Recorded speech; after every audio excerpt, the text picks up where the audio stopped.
breakfast 5 in the morning. It is a weekday, so my morning routine is I wake up, I iron my school uniform, I boil water for coffee, then I brush my teeth, and then I shower. I get into my work uniform, eat breakfast, and then yeah, that's about it. And then I leave, pack some lunch, and then leave. So I just brushed my teeth. I am going to shower now.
I just had breakfast and I am on my way.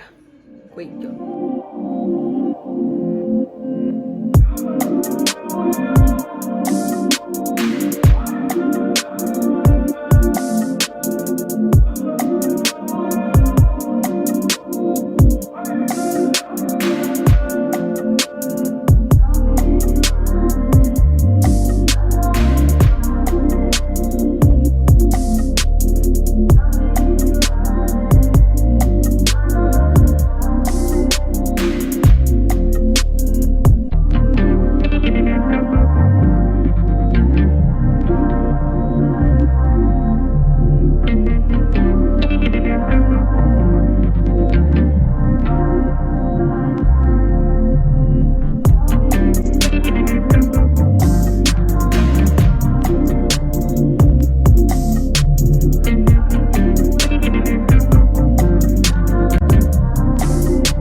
I have just arrived at the hospital and I'm going to my ward now.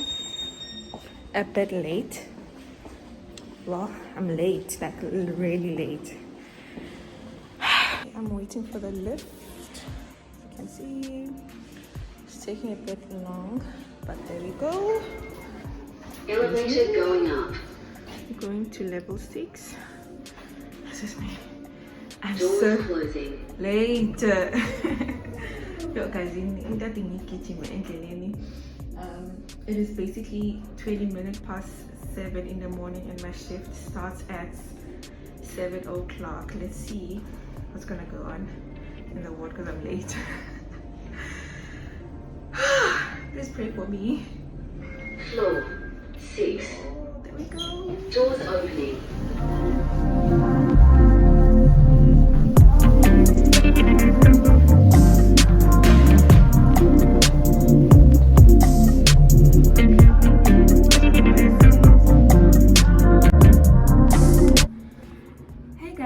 So I'm at the hospital and it is around 9 o'clock. I didn't get a time to first tell you guys what's happening in the hospital, the whole routine. So it is tea time for me and everybody else because today we have like 7 patients and we have just recently discharged 4, so we left like with 3 and we'll be doing admissions later today. So this is what happens in the morning. At around 7 in the morning we do handover, which is a patient handover when the night shift, night staff hands over the patients to the morning staff, which is us. So that happened at around 7 and then we go to the nurses station, we do our prayers and we do a brief discussion of all the patients that we have today, and we discuss the nursing care plans for the patients, announcements, you know, like we just do it like a check-in, how's everybody doing and all those things. So after that we do our vital signs and yeah, we start with our nursing care plans and it is different for each patient. So it is 9 o'clock now, it's tea time for me. Not doing anything much, so I'm just gonna go have some food. Really, I'm not really hungry, so I'm gonna have some like hot chocolate because I bought a flask. I'll show you. I just need to pour in some hot boiling water and some milk and we're set.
this is our clinic room. As you can see, this is where we store all our clinical equipment. There are the IVs, your drips, vacutainers. There you go. So basically this is what the first one looks like. I'm trying my best to show you guys everything. Okay, then we move to the second one. These boxes are full of IVs, these ones. You can see it's clean and tidy. Our kidney dishes.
Hey guys, it is 2:30 in the afternoon and I am on lunch. I had to take a late lunch because we were very busy in the ward today.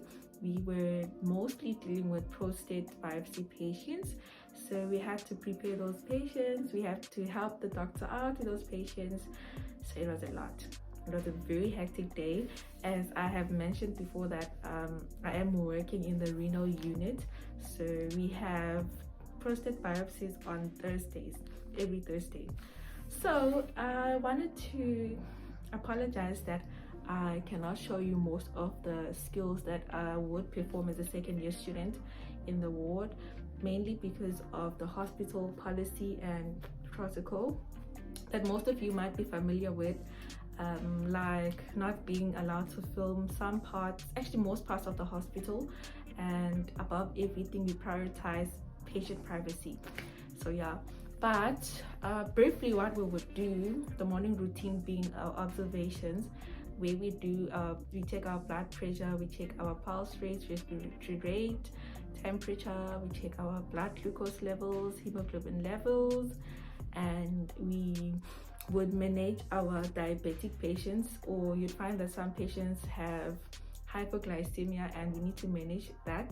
We need to manage hyperglycemia, we need to manage hypertension and hypotension, which is basically blood pressure. In the renal ward, it is not necessarily people that are presenting with renal issues only. So you find that some people would present with renal issues accompanied by other issues, other illnesses.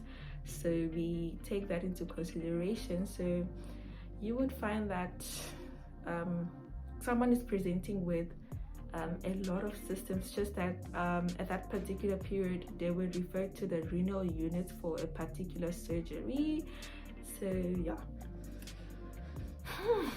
I'm so tired. I just came back from the dispensary. I had to go collect a TTO for a patient that is being discharged home.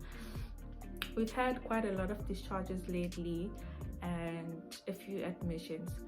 So some of the skills that I would perform in the ward include, and but not limited to,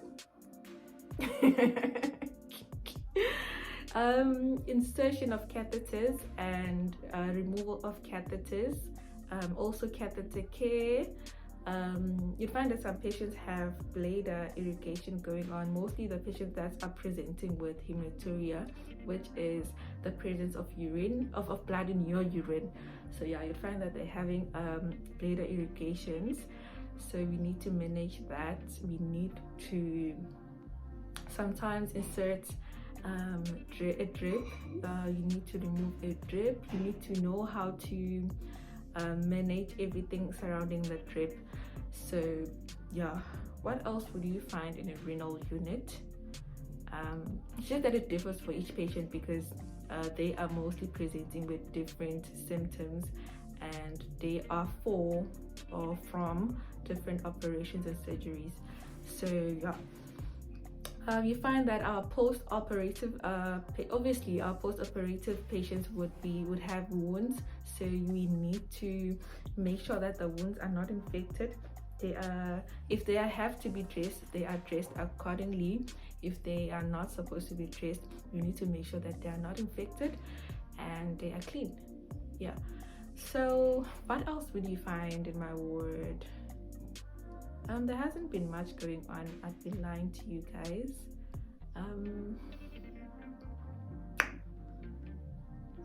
Yeah, that's really not much. We're just managing the chronics like our hypertension, diabetes, anemia, all those things.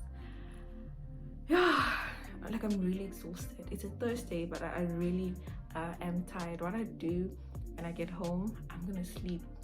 Like literally, I'm gonna sleep my life off. But yeah, that's basically what we get to do. And then we're gonna administer medication at certain times. Some medication would say BID, which is 2 times a day. You'd find some others saying TID, which is 3 times a day, and then others would be QID, 4 times a day. It differs for each patient and medication and dose. So yeah. And what else? We just need to make sure that our patients are okay at all times. They have water. Those that need water have water. And also patient mobilization. That's what second years would actually be allocated to do.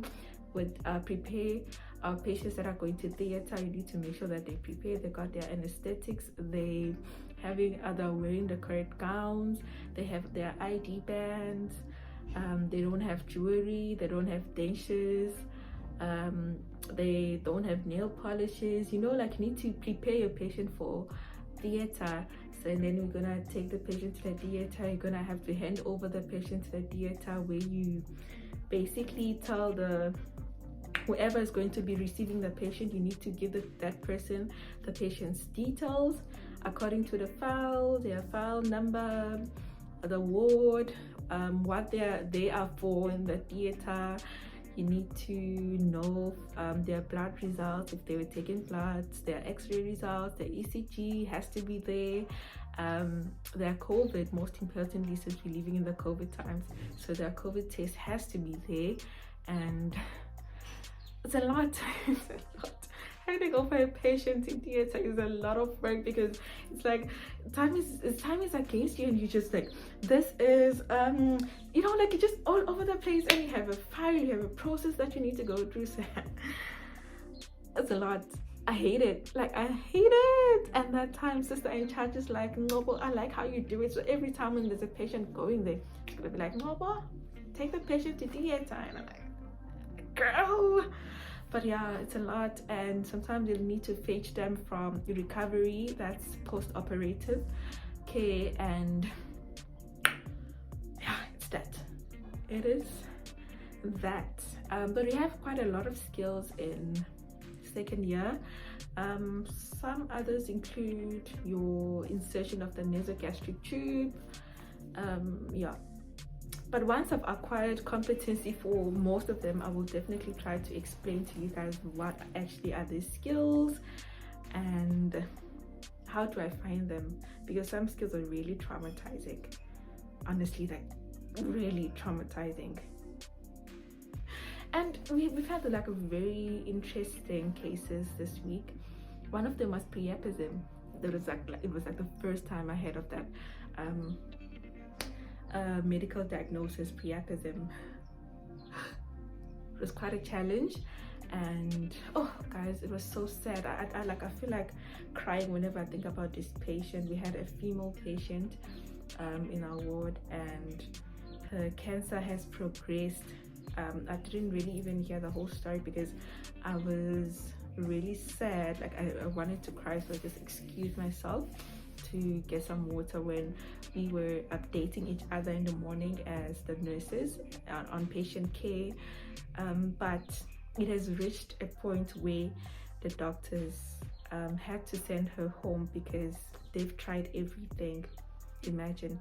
And I really wanted to cry because I was so sad. And she's young, like not too young, but she's more or less the age of my dad. And I was so sad. Like I literally wanted to cry my lungs out. So nursing is quite a lot because sometimes we also need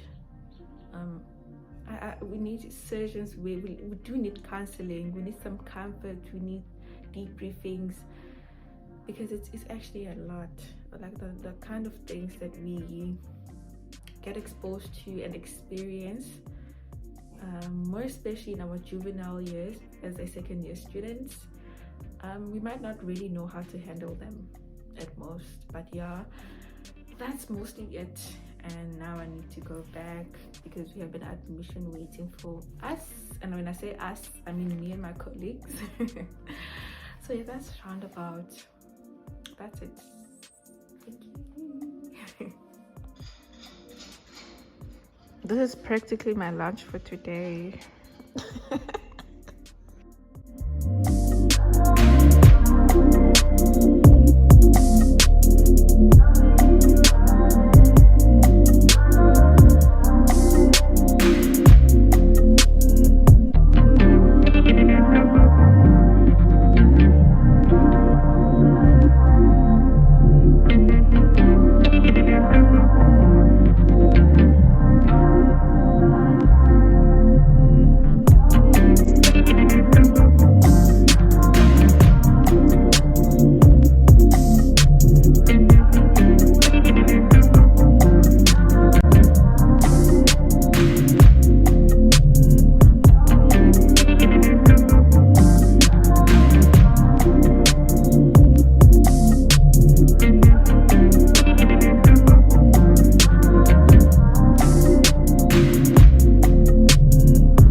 This is us going home.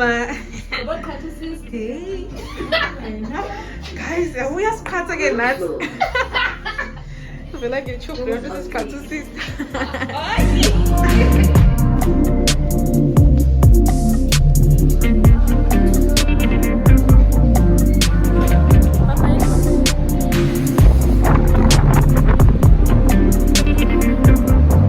Here's the hospital.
guys, so I just got back from the hospital. It is around about 8:30 at night. My shift ended at 7, so I couldn't film the whole process of me entering the house because what I'd normally do is I would remove my clothing that I used in the hospital and I'd put it in the washing machine in the garage.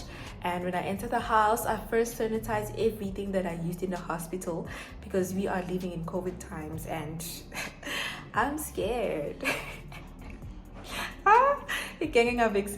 I'm scared. So yeah, I would just sanitize my cell phone, my stationery and all those things.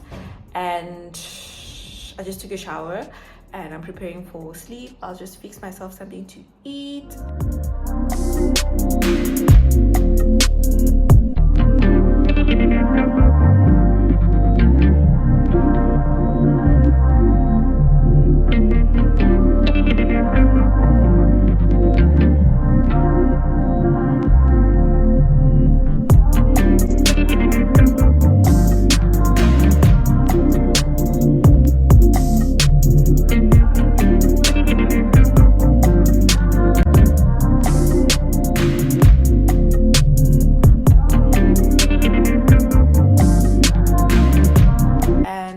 Catch up a little and go straight to bed because I need some rest. I'm really tired today. I won't be even doing any homework. I will see everything tomorrow, but that's basically how my day goes. I hope you guys enjoyed.